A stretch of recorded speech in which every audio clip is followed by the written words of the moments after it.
কিন্তু যে কারণে ওনার এই সমস্যা, সে ঘটনা আমারও জ্ঞানের বাইরে। কিন্তু খান সাহেব, এই সমস্যা শুধু আপনি সলভ করতে পারেন।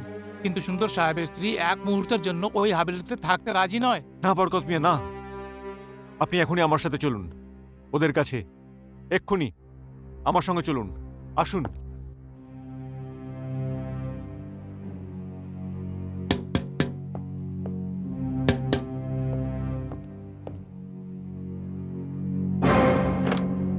বরকত সাহেব, সুন্দর সাহেব ইনি খান সাহেব, আর খান সাহেব ইনি আমাদের রিজিনাল ম্যানেজার সুন্দর সাহেব।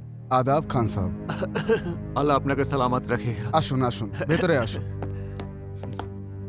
সুন্দর সাহেব, বরকত মিয়া বলছিলেন যে হ্যাঁ, এখন কি বলবো খান সাহেব, এখানে এসেছি দুদিনই হয়েছে, কিন্তু প্রথম দিন থেকে, এমনকি ওই মুহূর্ত থেকে যখন আমার স্ত্রী দরজা খুলে ভেতরে পা রাখতে যাচ্ছিল, যেন কেউ যেন ওর পা ধরে নিয়েছিল। আর রান্নাঘরে যেন কেউ যেন ওর হাত ধরে নিয়েছিল।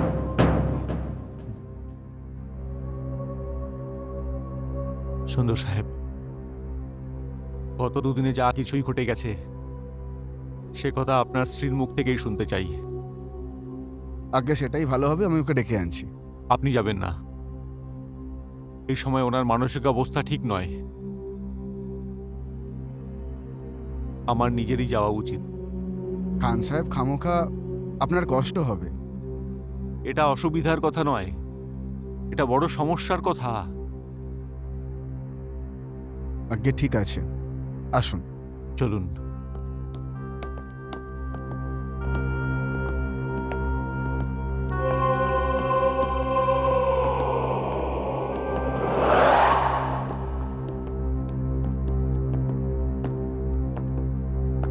শ্যাল, খান সাহেব এসেছেন। আসুন খান সাহেব।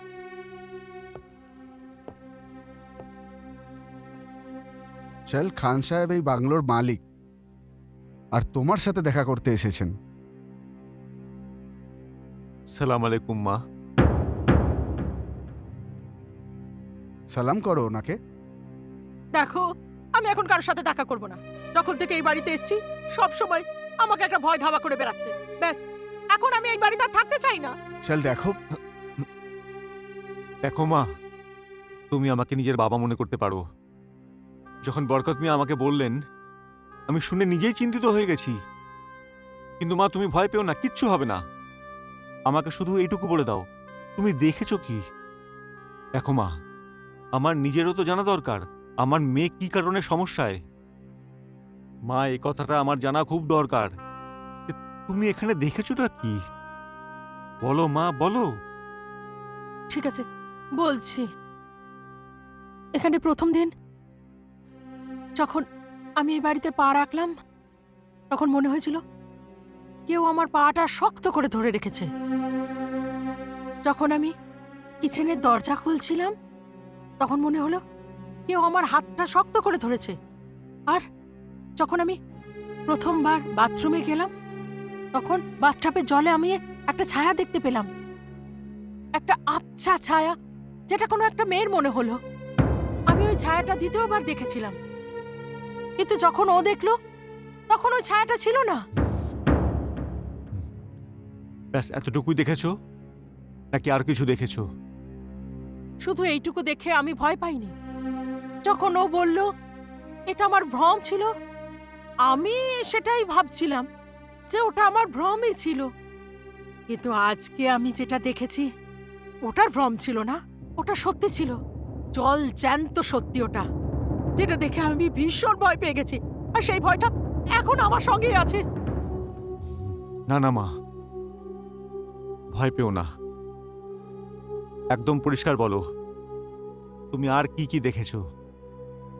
আজ সন্ধে থেকেই কারেন্ট ছিল না, তাই গরমে খুব কষ্ট হচ্ছিল বলে আমি আর ও ছাদে শুয়েছিলাম। ও তো শোয়া মাত্র ঘুমিয়ে গেল, কিন্তু ভয়ে আমি ঘুমাতে পারছিলাম না।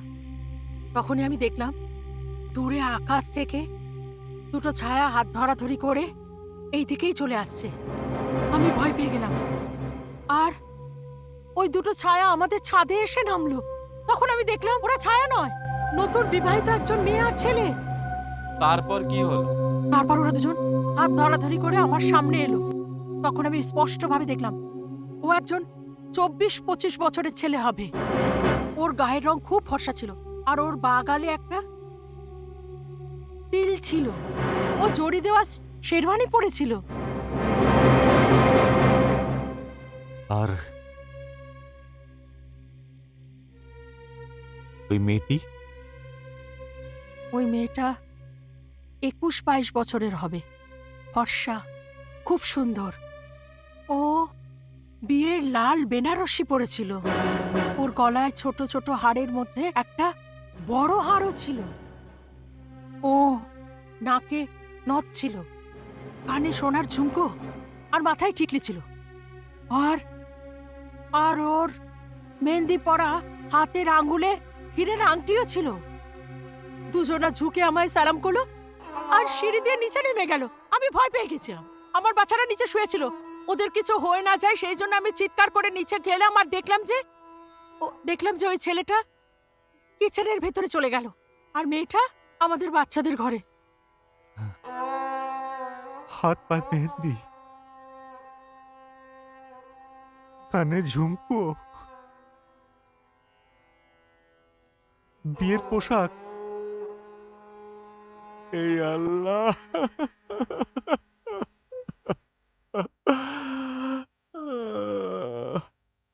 খান সাহেব,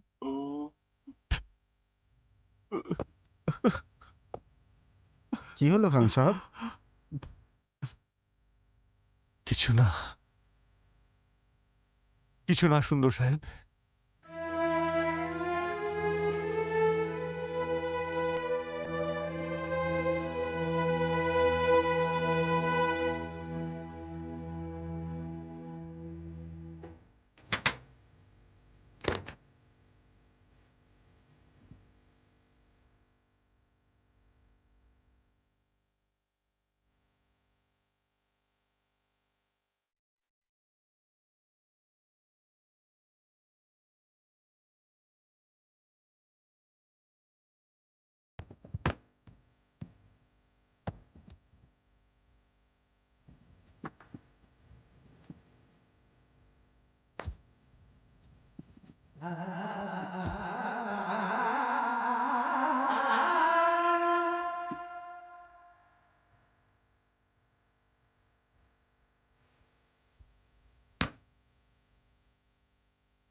ওরা কি এ দুজনই ছিল?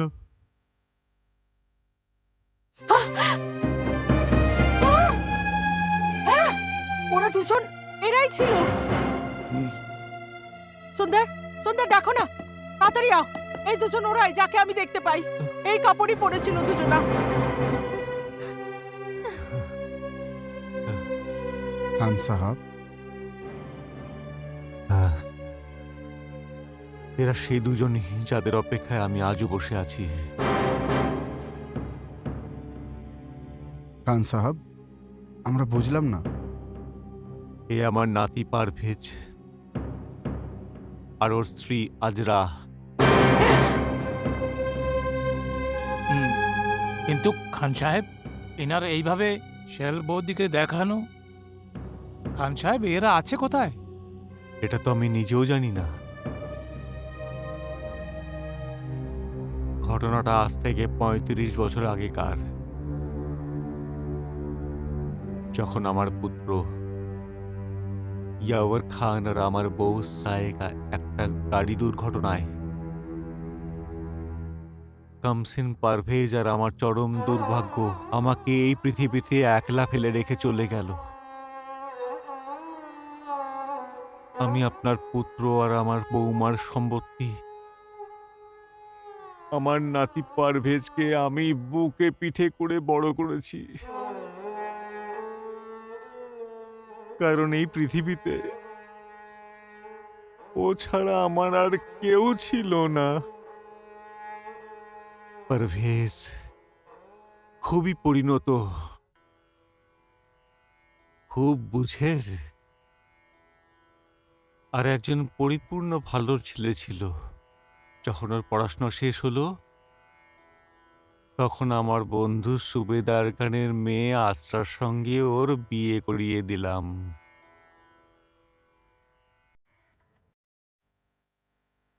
আমার এখনো মনে আছে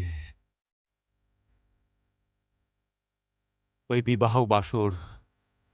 जनाब परवेज खान वाल्द मरहूम याबर खान, आपने मुसम्बी अजरबानो बीनते सुबेदार खान को पायवाज मबलिक 50,786 कलदर सिक्के वाजुलरा महर महज्जल वकील साहब पर इन दो गवाहों की मौजूदगी में अपनी बीए कबूल করছেন? আগে আমি বিয়ে কবুল করলাম। আপনি বিয়ে কবুল করছেন? আগে আমি বিয়ে কবুল করলাম। আপনি এই বিয়ে কবুল করছেন? আগে আমি বিয়ে কবুল করলাম। নিন পারভেজ সাহেব, এখানে সই করুন। ধন্যবাদ। আপনিও।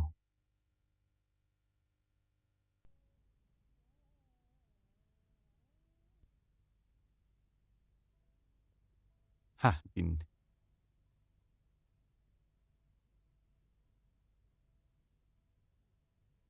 মুসম্বি আজরাবানো বিনতে সুবেদার খান, আপনি কি জনাব পারভেজ খান ওয়াল্দ মরহুম ইয়াवर খানকে পাইওয়াস মুবলেক 50,786 টাকা अलदर सिक्काई राज हक মেহর মওয়াজ্জক वकील সাহাব আর এই দুই সাক্ষীর উপস্থিতিতে নিজের বিয়ে কবুল করেছেন?